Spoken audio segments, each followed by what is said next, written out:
चला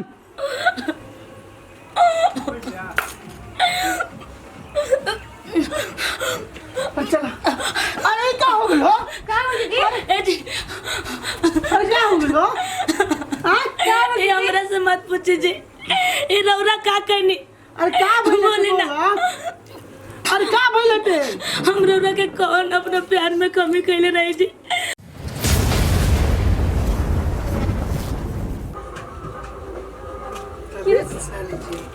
बोली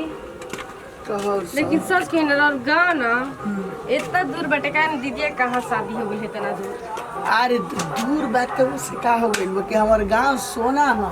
हाँ देखे में लागत है कि सोना गली गली बाप रे लागे कि सब घूमत है। अरे ये तो जलेबिया मोड़ हो ओ जलेबी महाराज जी तब तेरा का बुझाता थे इस साल अब तो घरवा आइए गए हां मैंने कहानी है। अरे जानता नहीं काहे तू जल्दी जल्दी जाता रही डॉक्टर जी गोड़ दुखा गो क्या चीज हम धीरे धीरे जाए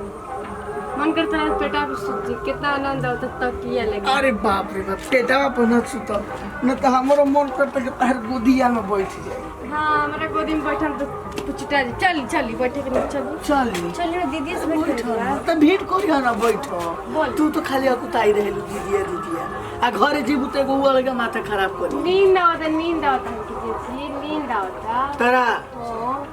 चली तू तो गज का कोई केहू नहीं आवेला ना ना ई गली में। ई गली में तो बाई चांस कोई आवेला घर हो चल के बात कर सकी चली ना। अरे तो चल ना चल चल काहे अब तू चिंता कर लगेलू पहले से ज्यादा स्मार्ट लागत है जी कुछ ना कुछ कर ही के पड़े का कुछ कलू का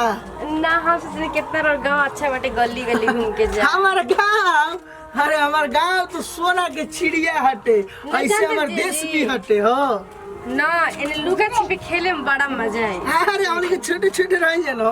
तो खूब खेली जा लुका छिपी जान जा की। हां ठीक है कनी हां कितना दूर बची जी घर वाला और अब का ये ना गइलू चल आओ बहुत दूर बची जी। अरे यार ये तो गई कौना के हर कीर्तन बैठल बा हो देखो चल आओ आओ अरे जगा की का कर दनी जी गोला अरे आप पूछे का हां आई हो भगवान जो अभी कने हम जागले रहनी ओ खेल लागल अरे का करबू हो अतना घाम आना तो माथा टनटना गेलो हमनियो का। अरे मुझे ये क्वेश्चन हो गुल बाड़े काहे इतने दुबरा गुल बाड़े का करी एगरे जीजे देखी आते नहीं मैं जीजा जी के खियाते निकल बात है तो एक बार आइबे कले आइबे उठाइए जी माई बेटा होने हम दीदी जानता है बकरी गोरु चरा दिमाग खराब हो जाते यही से तो लिया ही नहीं कि चलो खाई हो अबे जे 2 महीना रह आ भैंस लागत है वैसे तो जीजा जी दुही है ना तू पी है और 2 महीना ना कल 6 महीना रखा ना। आरो के बरू के हम लेके आवत नहीं करके पानी वानी पिए अरे ना सुनो ना पानी रहे दो ना कोनो बात ये नहीं दीदी प्यास लग बहुत जोर से हम जाते हैं तेरे खेते होते उन्हें घूम ले आवत है खेते हम चलन जे अभी आइले सब ये चाहिए हां करबे हम खेते जैसे घूमे उन्हें कोई संग तो पन्नियों ने पी लेके देखी तो का कह दे तो अभी कर बहिनी आई अभी जाए लगल खेत घूमे अंत जाते ले जाते दही घुमा देते नहीं तो ठीक बोलिए कि तनी सुन हां सूरजमुखी के खेत में तनी जरे फोटो तो बढ़िया से ले लिए ठीक है ना ओने फूलवा का हां फूल का खेती हो गेला चल चल चलो ठीक है ना आ देखो रड़गाम के लेके लफुआ फुआ बस कोनो कुछ बोला सन अरे जाय ना तू भाग जी पगली ही ऐसा तहारे बहिन ने ऐसा न ते को मिलल भी आलू बुरलो छ हां बारे में बहिनी के अपने बहिनी के ना देखल कैसन खिलाड़ी ही आई बड़े जा हमरा के बहिनी के हमरा बहिनी के गोड़ा के धनो में ना मिलबा चलो ई बेगवा लेके जाई रे आई रे माइया अभी आई लव यू चलियो गई और तनी आराम से चला ए साली तू की ना कितना ने घूमे के मिला बच्चे अरे अब ना कोनी के हमर गांव ना हो एकदम सोना के चिड़िया हवा दूसरा मत हिला ओने काहे के तक गलत नहीं की हेने चला ने वो दिखाई बोदी हां बोदी चलो तारा के नेनुआ हम किया बोदी का काला हो नेनुआ फलवा अरे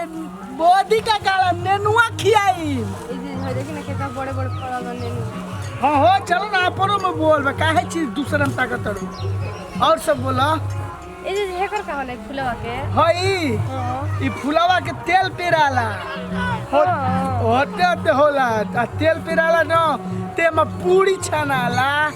पुआ छनाला खइबू न जान त लुई खइलाल का होला तंचियो हर जना करेला ना गैस बनावेला एकदम सॉलिड शरीर रहिया कतनो खा लेबू त एकदम तंच रह हां तंचियो हर जना करेला ए जी का हो होते होते होला ई फुलवा ओहो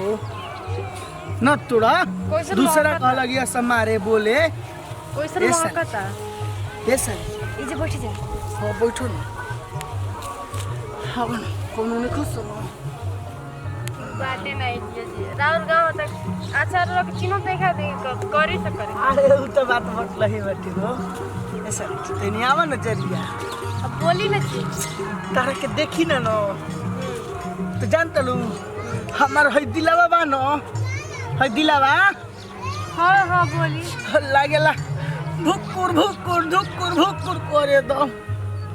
अच्छा हो आ जान तलू नहीं के विश्वास न त छुआ न ई का करते ने जी बा का करते अरे तू ही देखो हमार साली बड़ी छटकी तनी सुना ना बड़ा भाग्य से तो मिलल बाटे घूमे के आ तार दीदी कहली तू 2 महीना न तो 2 महीना ना तू 6 महीना रह न का चिंता हां कर? टी जी रहो त खाली बजा के कर सुनी मने का हो जी तू लागेलू ऐसे बतियावे न क्यों देखे मत बे ने कोई नहीं खे ई सब है अपन एरिया हटे कोई नहीं के हां कुछ ना जी अरे तू न ऐसा नहीं ए जी बात कर का हो कहम ना बोला बस प्यार और जान जानो कि तहार मन करेला न माने का हां हां हां प्यार करे के उस 2 बारी हमर मन करेला जान जा कि एकदम रोज सही में प्यार हो गई जी अरे हमर हो जान तोरू होरी ना एनी सिवान होरी के प्यार होगी हां तो होई ना हो गइल बाटे हां कोई जनबो ना करी हां तो ऐसे करते ना चले जा घरे ठीक है बच्चा तब चल जा कल आवल जी सुबह 4 बजे आई जी ना कल हम सूरजमुखिया मामा छील के चिकन बना देम अपने आडा हो जे सुताली हो जे बैठाली हो जे खाई ले ऐस कर हाँ, ले चली। नो चली अरे हमर चाली थी चल हम लाद जाल में फंस गई ये भगवान जी इहो के नदम अतना लापरवाह आदमी बानी का बतावे के बतावा कोबे के वही बेरा के लेके गोइल बानी उहो को ओकरो भूख नहीं के लागल ना उहे के भूख लागल बा और कि मैं उहे के सालेल में तो दिन भर घुमावत नहीं कोई हो देखबो करी ना तो कोई कहे ना तो देख का अपन छोड़ देले बिया बहनी ए भौजी का जी देवर जी बहुत खराब समाचार बा ई का कहतन जी का नहीं होइल बा? कहत जन भैया बड़ा न का भइल बा अब भैया जन तार बहिनिया बड़ी छोटकी हाँ। उनका संगे वो बहुत गलत काम कर रहल बा ई का कहतन जी ऐसा हमर भाई बहिन नहीं है आ ना उहे काम के विश्वास बा ई मत कही अब तू हमारा पर विश्वास ना करबू न तारा से झूठ बोलब हम एकदम अपना आँखी देख के हम आवतानी ई का जान कहतन लो रो झूठ बोलते ना ऐसे ना करता हम बहन के लिए गुल बनवा के घुमावे के जी ऐसे हाँ। और हम देखने त हमारा एकदम बीपी हाई हो गइल हो रो सच्ची बोलत नहीं एकदम सच्ची बोलत नहीं कितना बर्दाश्त कर कोई जलैनी हो अब जान लगे रो जियता कुछ बोलनी ना अब जियता भर में नहीं हम जान लो रो झूठ बोलते बा हम ना विश्वास करब ऐसे हुआ के ई कुल हमरे साथ रो हुआ के कसम खइले बनी तो कोनो मुलट के लाइकिन पे नाता कम हम कोनो ले बोलब अच्छा ही बताओ हमारा पर तारा विश्वास नहीं खे ना नहीं के विश्वास हम के ना तारा से हम झूठ ना बोलो ना रो झूठ बोलता नहीं अब तू बातें ना मन एकदम हम आँखी हम कसम खा के कही तो एकदम देखो तार कसम खाता नहीं भौजी हम आँखी देखले बानी एकदम जियता भर में नहीं खी हम जान लो हे भगवान समझ लो हमके ई का हो गइल? हमके का दिखाओ थोड़ा सुनाओ थोड़ा हमके तो कुछ समझ में नहीं क्या हम कहा तो निकाहे हुआ के जब से आइल बने ओकरा के लेके बाहर गोइल बने घुमाए के ई तो दूसरे उन्हें रंग लिया करत नहीं हम ना जानत रहनी अपन बहन हो के अपने बहन के सुहाग छीनी ए जी रौनत हमसे वादा करत रही ना हम ऐसा कोनो गलत काम ना करम जे के दार शर्म से मुड़ी नीचे झुक जाए ली जब ओकरे में रौनक खुश बनी ना हम जार खा के मर जतनी हमके अब विश्वास हो गइल हम तो ऐसे हंसी मजाक सुनत रहनी त हम जानत रहनी आज हम जार खा के मर जाए हमके ना तो ना पता रहे तुम के अपना स्वार्थ में हमारी जिंदगी खराब करो हम तो हमारा नहीं हमरे से प्यार करे ना। आज हमके पता चला तो दुनिया कितना जालिम बा। इनका मुंह पे कुछ और कहे, उनका मुंह पे कुछ और करे। जो बहन आज बहन के नाम पे भी तू दाग लगा दे, अपने बहन के अपने गला घोट दे। देख लीजिए हम आज जहर खा के मर जाए।